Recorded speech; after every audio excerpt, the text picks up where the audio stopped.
Bonjour à tous et bienvenue dans The Stage. The Stage, c'est un podcast où on parle de tous les aspects de l'acting. Théâtre, cinéma, doublage, personnages, films, répliques de pièces, pièces de théâtre. On va parler un peu de tout et au gré de nos envies. Pour ceux qui me connaissent pas, je m'appelle Pauline Maréchal, je suis belge, je suis comédienne, professionnelle depuis plus de 5 ans et j'ai commencé le théâtre il y a un peu plus de 15 ans. Dans ce deuxième épisode, je vais parler de comment aborder son personnage. Je vais pas vous faire une thèse ou un essai, évidemment, donc pour les plus pointus d'entre vous, pardonnez-moi si je vais pas assez dans les détails ou pas assez en profondeur, mais c'est pas l'objet de ce podcast.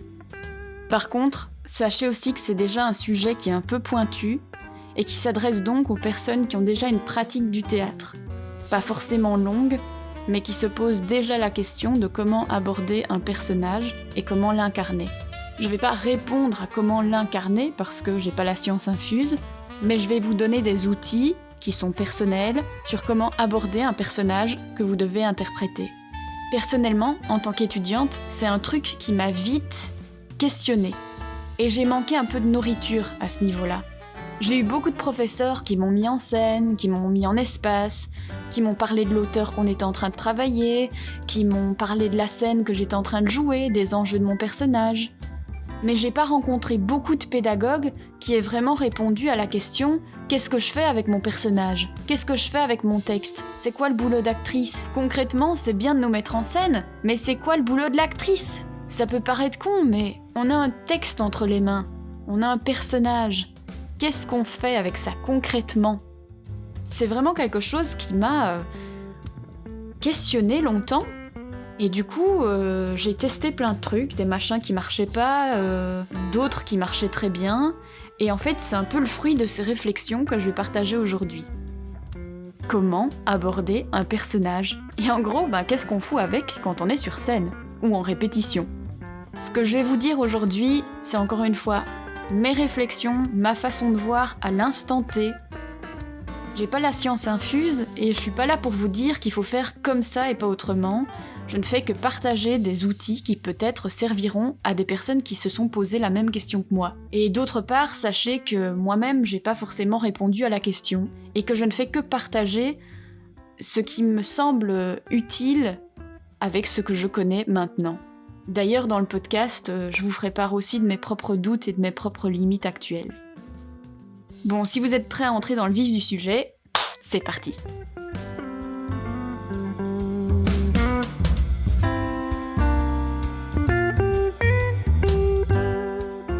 Bon, la première chose dont on va parler, c'est le rôle. C'est quoi un rôle ? Je rentre pas dans les détails, d'accord ? Il y a plein de définitions, il y a plein de discussions sur le sujet. Pour les personnes qui sont vraiment... qui aiment discuter de tout ça, il y a moyen d'aller beaucoup plus en profondeur que ce que je vais dire.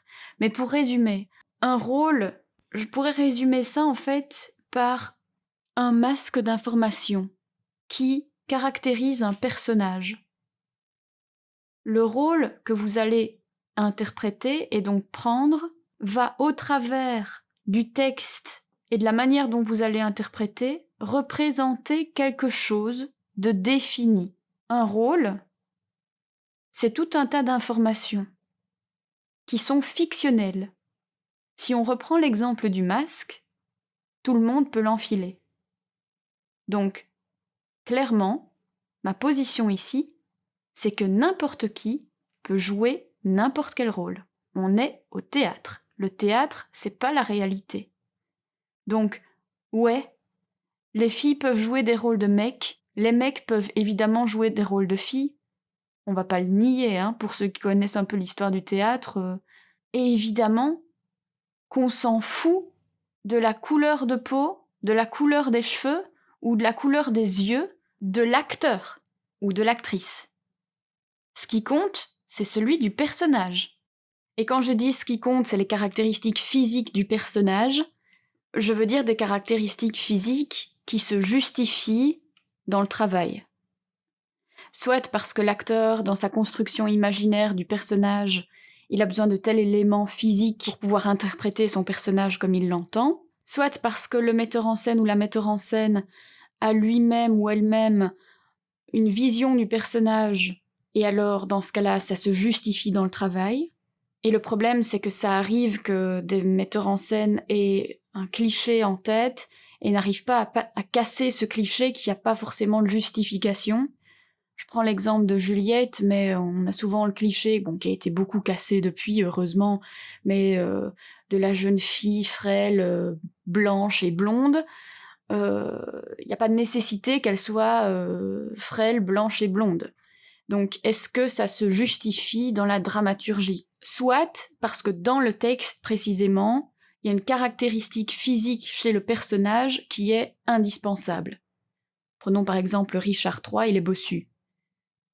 Mais à moins qu'il n'y ait pas moyen pour l'acteur de se mettre une prothèse ou de mettre du maquillage ou de se teindre les cheveux, de mettre des lentilles de couleur ou de mettre une perruque ou que sais-je, ça n'a pas d'intérêt de choisir un acteur ou une actrice par rapport à sa couleur de peau, par rapport à la couleur de ses cheveux, par rapport à la couleur de ses yeux, voire même par rapport à son sexe, parce que au théâtre précisément, les femmes sont encore trop souvent empêchées de jouer des grands rôles masculins. Et s'il vous plaît, essayons d'éviter d'entrer dans les clichés, essayons de dépasser les clichés que nous avons nous-mêmes en tête et concentrons-nous sur les rôles, les personnages, et qui sont les meilleures personnes susceptibles de les interpréter, sans être freinés par des clichés qu'on a en tête.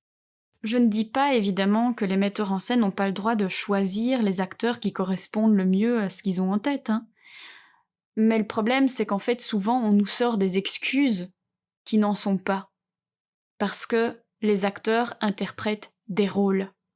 Et donc, quand on vient nous dire que oui, mais c'est un rôle d'homme, excusez-moi, mais pendant des siècles, les hommes ont joué des rôles de femmes. Parce que ce sont des rôles, et que c'est une convention. On part du principe qu'on croit à ce qu'on regarde. Parce que sinon, on regarde même pas la pièce, hein. Si on croit pas à ce qu'on regarde, moi je me lève de ma chaise et je m'en vais, parce que ça n'a pas d'intérêt d'être dans un public alors.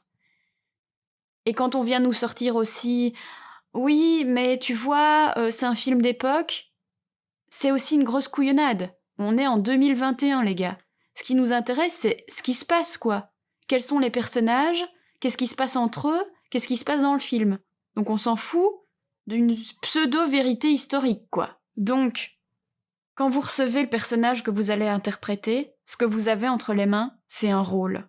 Si vous avez l'impression qu'on vous empêche de travailler certains rôles parce que vous ne correspondez pas physiquement à l'interprétation que votre professeur se fait du personnage, je pense que c'est bien que vous parliez de ce que c'est un rôle. Parce qu'on est dans la convention, d'autant plus dans les écoles. Qu'est-ce qu'on s'en fout qu'à l'examen de janvier de la 2e année au conservatoire de Bruxelles, Marilyn travaille Hamlet. Qui va s'offusquer de ça, franchement ? Donc, pour conclure et revenir encore sur un pays que j'adore, et vous allez vite vous en rendre compte, j'adore ce pays, la Grande-Bretagne, eux, ils ont compris qu'on pouvait faire jouer des rôles d'hommes à des femmes, et qu'on pouvait évidemment faire jouer des rôles historiques de personnalités blanches à des actrices noires. Parce qu'ils ont compris ce que c'était des rôles. Bon, maintenant, concrètement, qu'est-ce que vous faites avec ce rôle ? Donc, je vous l'ai dit, pour moi, avec mes mots, un rôle, c'est une sorte de masque d'information. Et ces informations, c'est tout ce qui va vous permettre de pouvoir interpréter ce rôle et ce personnage. Donc, comment est-ce qu'on chope ces infos ? De plusieurs façons.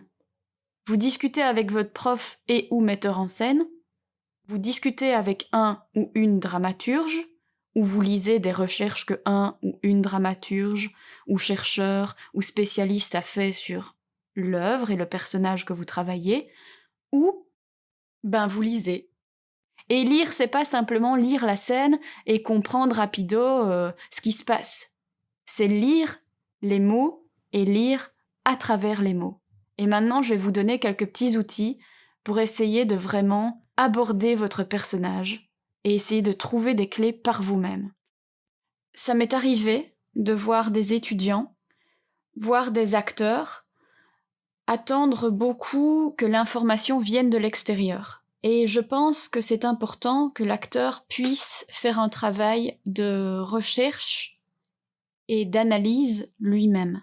C'est vous qui allez incarner. Donc si vous ne comprenez pas avec vos propres mots et votre propre manière de réfléchir qui vous avez entre les mains, et que vous ne faites qu'exécuter ce que quelqu'un d'autre vous dit de faire, vous allez être limité dans votre façon de comprendre votre personnage, et donc dans votre interprétation. Il suffit pas en fait de jouer juste et d'avoir l'air plausible. C'est plus que ça. Je pense aussi qu'à l'inverse, il arrive que des metteurs en scène ne laissent pas aux acteurs la liberté de donner leur avis, de partager leurs réflexions sur leur personnage et sur la dramaturgie de leur personnage, sur ses enjeux, sur ce qui l'anime. C'est un sujet qui est intéressant, voire même important, qui pourrait faire l'objet d'un épisode, mais c'est pas l'objet de celui-ci, donc on y reviendra dans un autre épisode si vous souhaitez qu'on en parle. Sachez qu'en tout cas moi, je considère important qu'il y ait vraiment une rencontre entre l'acteur et le metteur en scène ou la metteur en scène, et que cette rencontre puisse avoir lieu dans la façon dont on comprend et où on aborde l'œuvre aussi. Évidemment, le metteur en scène, c'est lui qui doit diriger toute la troupe et tout le spectacle, toute la pièce. Donc il faut aussi s'accorder sur ce que cette personne veut, parce que si chacun donne son avis, ça devient une cacophonie. Mais voilà, je pense qu'il faut qu'il puisse y avoir une rencontre à ce niveau-là pour que tout le monde puisse s'accorder. Et pour que les acteurs, puisque là moi je m'adresse principalement aux acteurs, pour que les acteurs puissent trouver leur chemin entre ce qu'ils comprennent, ce qu'ils ont envie de créer, et ce que le metteur en scène ou la metteur en scène a envie de transposer. Donc je vous ai dit que vous pouviez parler avec le ou la metteur en scène, ou le prof, selon les cas, et que vous pouviez parler aussi avec un ou une dramaturge ou faire des recherches. Mais la première chose que concrètement vous pouvez faire, c'est de lire. Maintenant que vous savez quel personnage vous allez interpréter, relisez la scène. Parce que avant de le savoir, vous n'aviez peut-être pas lu la scène en vous concentrant sur ce personnage-là. Vous allez voir, vous allez certainement repérer des choses que vous n'aviez pas remarquées au départ à la première lecture. Une fois que vous avez relu la scène, relisez la pièce en entier. Et puis, moi, je vous conseille même, si vous travaillez une pièce d'un auteur ou d'une autrice qui a écrit plusieurs pièces de théâtre, essayez de lire le plus de pièces possible de cet auteur ou de cette autrice. Parce que quand on lit une seule pièce, on ne comprend pas l'œuvre dans laquelle on se situe. En lisant plusieurs pièces, on repère des choses dans l'écriture qu'on ne repérerait pas en ne lisant qu'une seule pièce. On repère des habitudes, des choix de langage, des manières de parler, des façons d'écrire, un style. Il y a des auteurs de théâtre qui sont très psychologiques, et si on lit qu'une pièce, on ne le sait pas parce qu'on n'a pas vu que c'était systématique. Or, si on ne voit pas que c'est systématique, on ne comprend pas que c'est un trait important de l'œuvre qu'on est en train de travailler. Donc essayez de lire le plus d'œuvres possible. Relire la pièce, évidemment, va vous permettre de relire les enjeux de cette pièce et essayer d'approfondir vos connaissances sur le schéma de la pièce. Qu'est-ce qui se passe? Qui sont les personnages? Quels sont les buts de mon personnage? Qu'est-ce qu'il attend? Comment il évolue? Comment il se situe dans la pièce? Tout ça, c'est des infos qui vont vous permettre de vous situer par rapport aux autres acteurs et aux autres personnages. Ensuite, moi, ce que je vous conseillerais de faire, c'est de ne lire que les répliques de votre personnage. D'abord dans la scène que vous travaillez, et puis dans la pièce tout court. C'est super pratique parce que du coup, ça permet de vraiment se focaliser sur ce que dit le personnage que vous interprétez, et de remarquer là aussi qu'il y a peut-être des choses qui sont systématiques, des façons de parler qui sont systématiques, des façons de construire les phrases ou d'utiliser des mots qui sont systématiques. Et donc ça crée une identité que vous n'auriez peut-être pas repérée en lisant la scène avec les différentes répliques et les interventions des autres personnages. Parce que ça, si vous lisez la pièce sans dégager votre personnage, eh bien dans votre tête, ça mixe tous les personnages. Donc vous savez pas avoir un regard vraiment très précis et très focus sur le personnage précisément que vous interprétez. Vous pouvez aussi faire ça pour d'autres personnages de la pièce, voire tous. Mais ce que je vous conseillerais de faire, c'est de le faire au moins pour les autres personnages avec lesquels vous interagissez dans la scène que vous travaillez. Si c'est une scène à 2, ben faites-le pour l'autre personnage. Si c'est une scène à 3, faites-le pour les 3 personnages. Pourquoi ? Parce que vous allez repérer les spécificités de chaque personnage. Et ça vous aidera à aborder la scène différemment. Je prends un exemple. Dans La mort d'Agrippine, Agrippine a une scène avec Séjanus, et je me suis rendu compte que Séjanus parlait toujours au présent, et qu'Agrippine, elle, parlait toujours au passé. Et Agrippine, en fait, si vous n'avez pas lu la pièce, basiquement, ce qu'elle veut faire, c'est se venger. Voilà, c'est l'action de la pièce, elle veut se venger. Et quand on sait ça, en fait, et qu'on remarque qu'elle parle toujours au passé, eh bien, on se rend compte qu'en fait, c'est une personne qui est enfermée dans le passé, qui est pas du tout dans le présent. Or, la scène avec Séjanus, c'est une scène conflictuelle. Ils sont en désaccord. Et lui, il parle constamment au présent. Il est là, lui. Il n'est pas enfermé dans le passé. Il réagit par rapport à ce qui se passe maintenant. Agrippine, elle agit dans le présent par rapport à ce qui se passe dans le passé, par rapport au passé. Donc ça ne fait qu'appuyer. Ces deux personnages ne s'entendent pas, en fait. Ils sont pas sur la même longueur d'onde, ils sont pas ensemble. Ça ne fait que renforcer le caractère conflictuel de la scène, mais ça éclaire aussi le caractère conflictuel de la scène. On comprend pourquoi ils ne se comprennent pas et pourquoi ils sont en conflit. Et remarquez ça, c'est aussi quelque chose qui peut vous servir dans votre manière d'interpréter. Comment est-ce que j'interprète un personnage qui n'est pas dans le moment présent ? Comment est-ce qu'il existe sur scène, ce personnage ? Un autre exemple qui est assez frappant sur le fait de lire les répliques que de votre personnage, je prends l'exemple de Marianne dans le Tartuffe. Je me suis rendu compte en lisant que ses répliques à elle, qu'en fait elle en avait quasiment pas. Et qu'elles étaient très courtes. Or, une des choses principales de la pièce, c'est quand même le mariage de Marianne. Certes, la pièce s'appelle Tartuffe, mais le mariage de Marianne est au cœur de la pièce. Tout tourne autour de ça. Donc, Marianne est un personnage déterminant de cette pièce, qui est au cœur de cette pièce, qui est très présent dans l'histoire, et qui pourtant textuellement est presque absent. Et donc je me suis demandé pourquoi. Je me suis dit, tiens, est-ce qu'elle est effacée ? Parce que c'est une des premières choses qu'on dit toujours sur Marianne, hein. On en fait toujours le cliché de cette jeune fille timide, réservée, qui ose pas trop dire ce qu'elle pense, et je me suis mis à lire ses répliques, de manière indépendante. Et je me suis rendu compte que Marianne n'avait pas peur de dire ce qu'elle pense. Quand son père lui dit qu'il veut qu'elle épouse Tartuffe, elle lui dit non. Elle ne fait pas oui papa, d'accord papa et pleurer. Elle lui dit non. Elle lui dit qu'elle ne veut pas épouser Tartuffe. Donc c'est pas une jeune fille forcément effacée. Elle dit ce qu'elle pense quand elle juge nécessaire de le dire, et elle dit pas plus que ce qu'il ne faut qu'elle dise.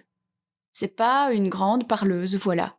Mais c'est pas une jeune fille effacée pour autant, qui est timide et gênée et machin ceci. Par ailleurs, Marianne ne parle pas beaucoup non plus, parce qu'en fait, les autres personnages n'ont de cesse de parler à sa place et de décider pour elle. Tout le monde décide pour elle, tout le temps. Donc c'est pas Marianne qui est effacée. Marianne est écrasée par tout le monde. Elle est aussi bien écrasée par son père qui veut qu'elle épouse Tartuffe, que par Dorine qui parle à sa place. Après, elle vient lui reprocher de n'avoir rien dit à son père, mais en fait, elle lui a même pas laissé 3 secondes pour le faire et elle ne lui laisse même pas 3 secondes pour s'expliquer à elle. Donc, vous voyez, c'est toutes des petites choses qu'on peut remarquer en lisant vraiment les répliques d'un personnage. Tout ça, c'est des informations qui vous aident à sculpter votre masque, à sculpter votre rôle. Enfin, je prends un dernier exemple pour illustrer le fait que lire l'œuvre de l'auteur ou de l'autrice en général peut vous donner aussi des indications sur ce que vous devez jouer. Je prends Kleist en exemple. Kleist, il a une écriture très sauvage, très animale, très intuitive et très pulsionnelle, très passionnelle même. Et moi, j'ai travaillé une pièce de Kleist où le désir du metteur en scène, c'était qu'on soit très statique.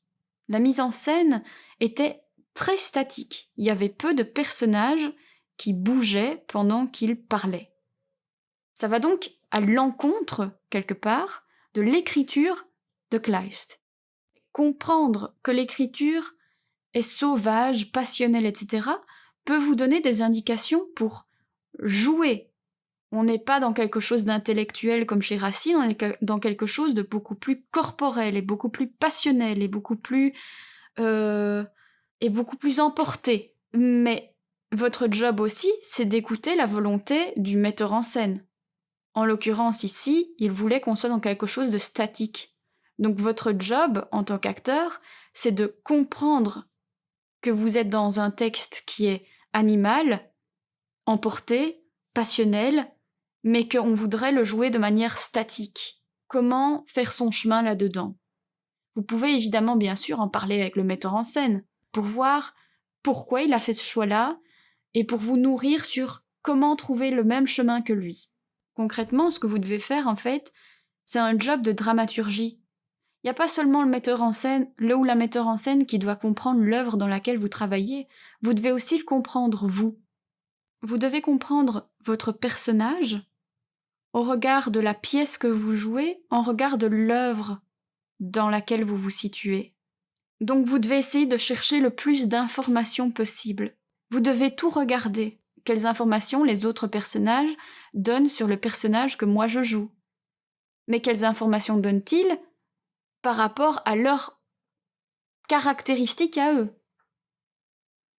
Quelles informations le personnage que j'interprète donne sur lui-même et sur ce qu'il est en train de vivre, et sur l'espace dans lequel il se trouve, et sur la situation dans laquelle il se trouve. Ces informations, vous les trouverez dans le texte, soit parce qu'elles sont présentes, soit parce qu'elles sont absentes. Donc, vous devez être capable aussi, à côté du fait que vous écoutez ce que le ou la metteur en scène souhaite défendre, vous devez être capable d'analyser ce que vous travaillez. Le personnage, la pièce, l'œuvre. Tout ça, ça vous donne des informations, des éléments de costume, si vous voulez, pour construire ce rôle et ce personnage.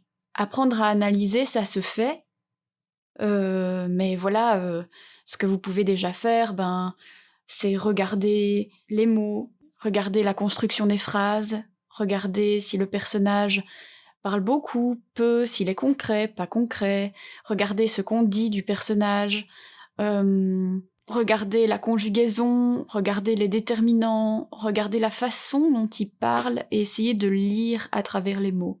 Et puis au-delà de la pièce, essayer de lire l'auteur ou l'autrice à travers son style et ce que ça donne comme information sur le personnage que vous allez jouer.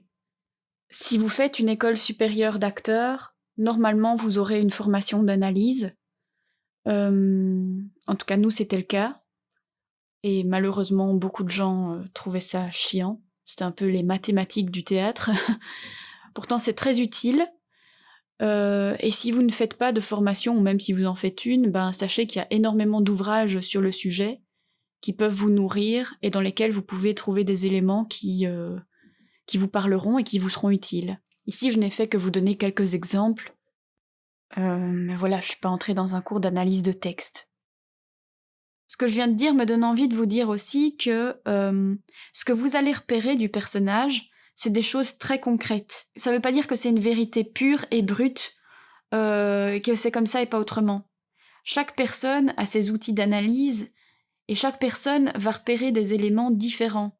Et chaque personne va interpréter ce qu'il lit et ce qu'il observe au travers de sa propre personnalité. Donc, il n'y a pas une vérité. Il y a matière à discussion et il y a matière à création. Et le personnage que vous allez décider d'interpréter ne peut exister qu'à travers vous. Et si moi je joue Hamlet et que vous jouez Hamlet, ce sera pas le même Hamlet. Et le théâtre existe grâce à ça. Le texte a besoin de l'acteur a besoin du texte, mais le texte a besoin de l'acteur. D'accord ? Donc ici, je vous dis pas que y a une vérité qui se cache dans le texte et que vous devez chercher pour la trouver. Je vous donne des outils pour trouver des éléments qui vont vous aider à interpréter. Tous ces éléments que vous avez recueillis, ils doivent passer par le filtre après de votre imagination et de votre créativité. Et pour ça, il y a plein de façons de faire différentes. Et mon job ici, c'est pas de dire il y a une méthode, mais voilà, tous ces éléments que vous avez récoltés, que vous avez aperçus, compris, analysés, ben vous devez vous les approprier et faire appel à votre imagination pour créer ce personnage qui est le vôtre en fait. Puis évidemment, votre job, une fois que vous aurez votre masque entre les mains, ben, c'est de le mettre sur vous et de l'interpréter. Comment est-ce que je fais entre ce que j'ai compris et ce que je dois interpréter ? Comment est-ce que j'interprète ce que j'ai compris au fond et ce que j'ai imaginé ?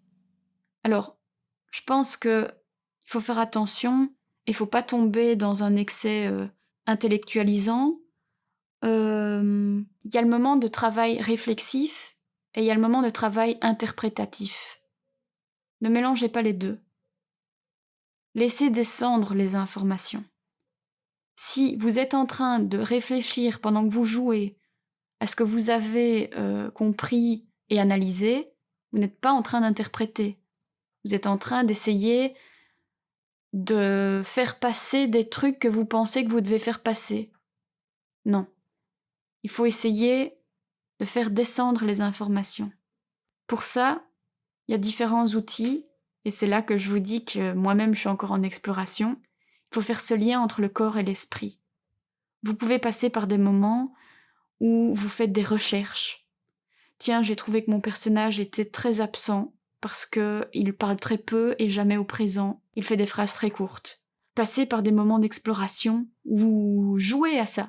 Vraiment, vous prenez des moments où vous jouez à ça. Vous vous mettez dans un espace tranquille où vous pouvez essayer d'explorer ce que c'est d'être un personnage pas présent dans l'espace. Ce que c'est d'être un personnage qui fait des phrases très courtes. Et vous explorez ce que ça fait en vous. Et puis, tout doucement, vous mettez ça en place avec les répliques du personnage. C'est un bête exemple, mais ce qui est important, c'est de passer par une étape de travail où vous faites le lien entre le corps et l'esprit, où ce que vous avez compris mentalement, vous essayez de l'intégrer physiquement. Et c'est là que moi, personnellement, je suis encore en recherche. Dans le premier épisode, j'en ai parlé, je l'ai dit, je trouve que notre tradition théâtrale en francophonie est fort mentale. Et je vous ai dit que moi, je trouvais dans ma formation et dans mon parcours que j'avais manqué de ce lien entre le corps et l'esprit, l'intellect. Et donc, évidemment, dans mon travail de comédienne, je suis encore en recherche de ce lien entre corps et intellect. Je suis encore en train de chercher comment lier ce que je comprends dans mon esprit et de manière intellectuelle avec comment l'interpréter, comment le digérer corporellement et comment le faire transparaître vraiment dans une interprétation physique, sans devoir intellectualiser pendant que je joue. Voilà, j'en suis plus là, mais pendant longtemps, j'intellectualisais pendant que je jouais. Je pensais qu'il fallait que je me concentre sur ce que j'avais repéré au moment où je jouais sur le plateau. En fait, j'intellectualisais mes rôles au lieu d'avoir digéré ce que j'avais compris et de l'intégrer dans mon corps et de vraiment endosser le costume du personnage que j'avais créé. Et c'est ici que je vais vous laisser par rapport aux conseils parce que là, on entame la discussion comment interpréter concrètement. Et c'est pas l'objet de cet épisode, mais surtout, j'atteins des limites là, puisque moi-même je cherche encore. J'avance, j'ai découvert des super méthodes qui sont employées en Grande-Bretagne, qui aident à faire ce lien, mais je sens que je dois encore ouvrir des portes. Et justement, cet été, j'ai décidé de refaire un petit cursus. Ce sera pas très long, mais enfin quand même 2 mois, dans une école en Grande-Bretagne, pour continuer ce processus. Donc, je vous en parlerai plus tard, hein, et on se remettra à jour sur comment faire ce lien entre ce qu'on comprend et ce qu'on interprète. J'espère en tout cas que les conseils et les petits trucs et astuces que je vous ai dit avant peuvent quand même déjà vous aider. Et je vous dis à bientôt pour des nouvelles réflexions et des nouvelles discussions. Évidemment, dites-moi en commentaire si vous avez des retours à me faire, si vous avez des questions, ou si vous avez envie de réagir à des choses que j'ai dit dans le podcast. S'il y a des sujets que vous voulez que j'aborde, n'hésitez pas à me le dire aussi. Et évidemment, vous pouvez mettre un petit like et partager si ce podcast vous a été utile. Allez, salut!